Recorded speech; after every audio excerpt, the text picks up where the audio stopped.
G'day, I'm Dr. Kev, and in this video we're going to be doing a channel review. We're going to see how Car Design Workshop has been monetized and how I use that money through careful planning and budgeting to pay for the car parts for the project.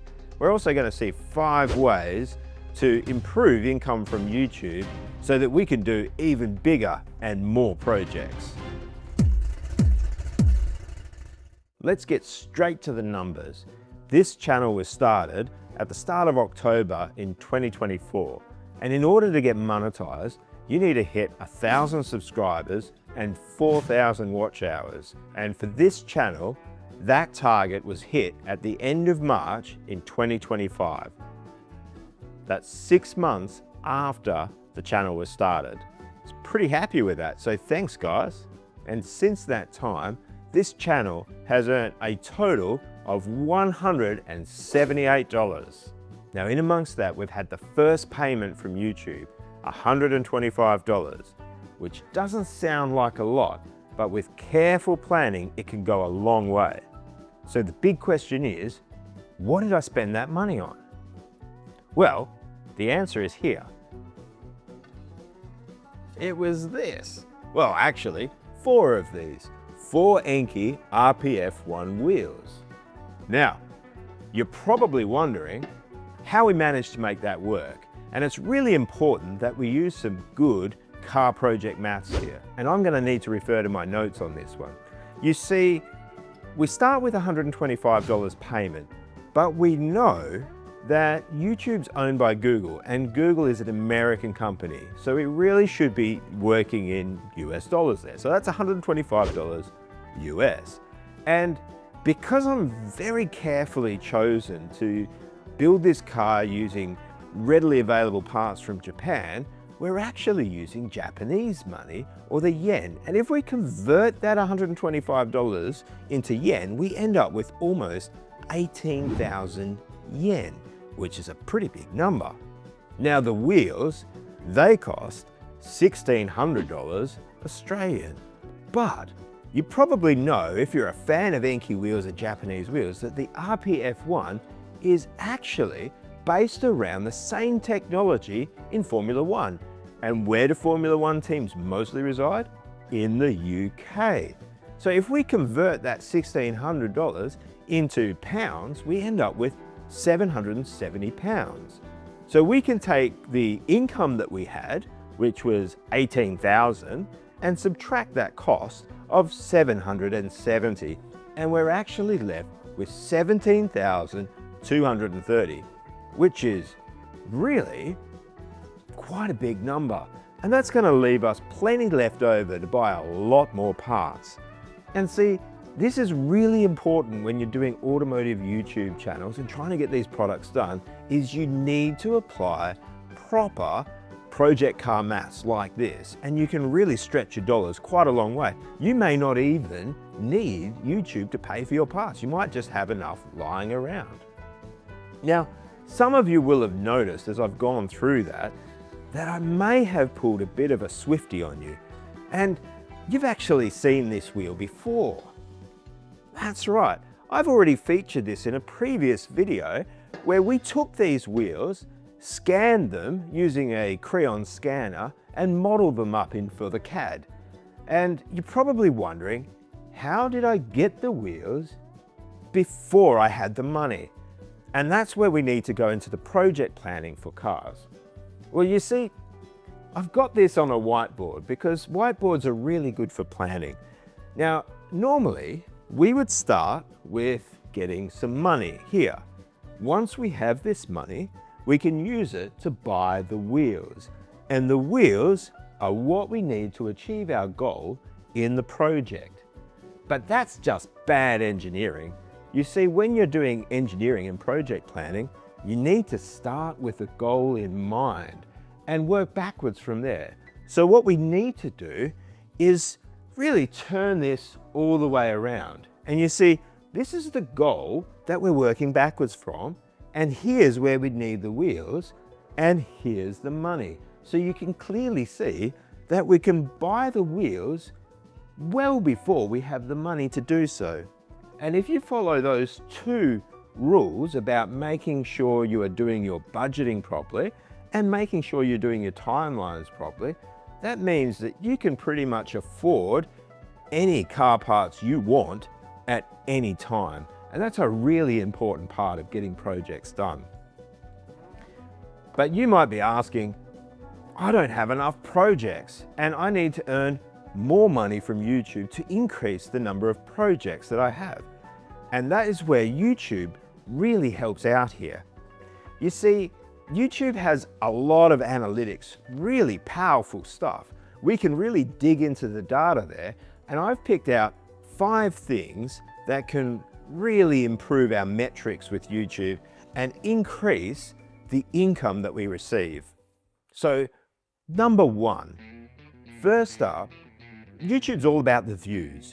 You've got to get eyes on the screen, or they don't want to give you any money. And you see, since this channel has started, there has been 87,500 views of the videos uploaded so far. And that's pretty good. It's only just starting out. Very happy with that. But we can dig into this because not all videos perform the same. So for instance, if I was to have a look at, say, how did the videos perform where I was present and visible compared to how the videos performed that I didn't show my face and I just did an audio recording and showed all of the graphs and models and so on.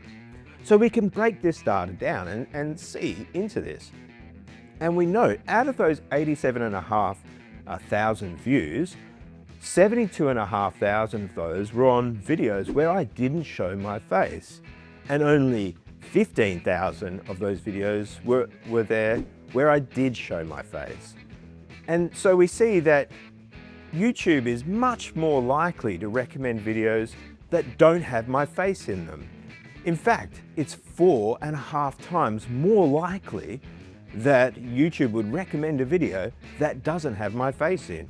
So if you're looking to do your own YouTube videos and you're not blessed with, well, let's say a classically handsome face, you might want to consider a faceless channel. Now, second thing that you need to consider is it's not just the number of views that you get, it's also how much money you make per view.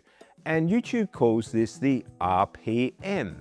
And for this channel, so far, the average RPM has been $5.64. So every 1,000 views that you have on this channel, I'm getting $5.64. Pretty happy with that. But again, we can look into this data and learn better lessons from it. You see, I've just recently invited Harley into this channel. He was there when we stripped the EJ20 down, and he was there helping us buy the steering rack in the last video. And if I break it down to how did the videos go where it was just me, and how did the videos go when it was Harley and me, we see a little bit of an insight. See, the average for when it was just me is $5.26 per 1,000 views. But when we added Harley, that skyrocketed up to $7.93. That's a 51% increase. So you might take from that adding a Harley to your channel could increase your income by 51%. But it's early numbers, and I actually think that Harley could add up to 55 or 60% value to these videos. So make sure that you are looking at what's in your videos and how to increase the money per 1,000 views. And that leads on to our third point, and it's really, really important. This could even be the most important point out of the 5, is that you really need to know your audience. So you can dig down and make sure you're providing appropriate content. And with the audience for Car Design Workshop, it's pretty clear that they come for the cars, but they stay for the equations and graphs. We've had plenty of equations and graphs. In fact, in 21 videos, we've had 31 equations and 141 graphs. That's pretty good. So we could see which is more effective content for our audience.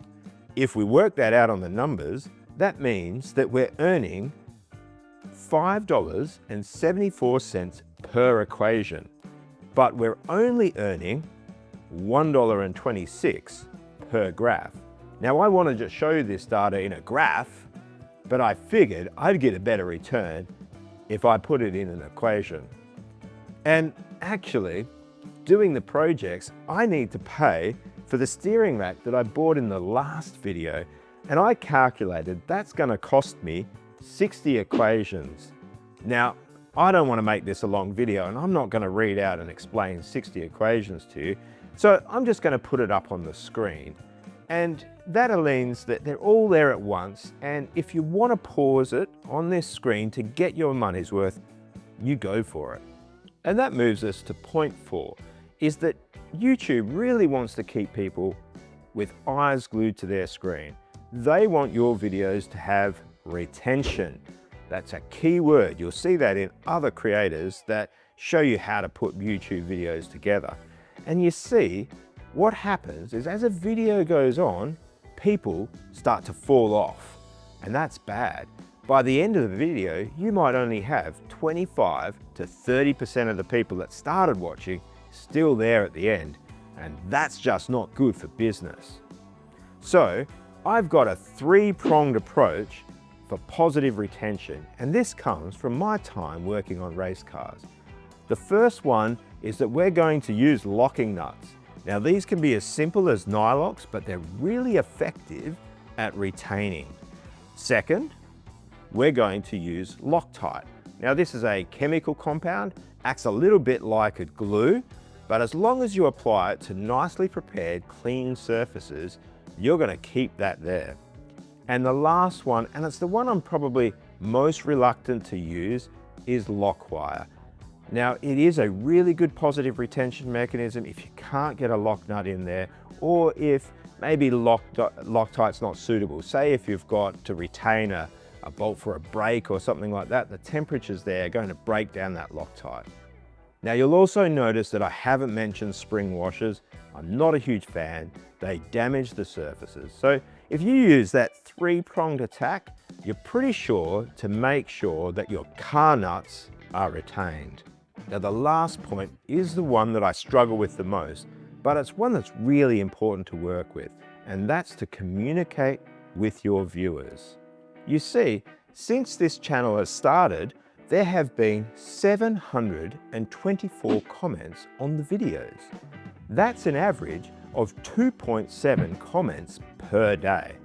Now, as an engineer, my limit is 7 social interactions a day.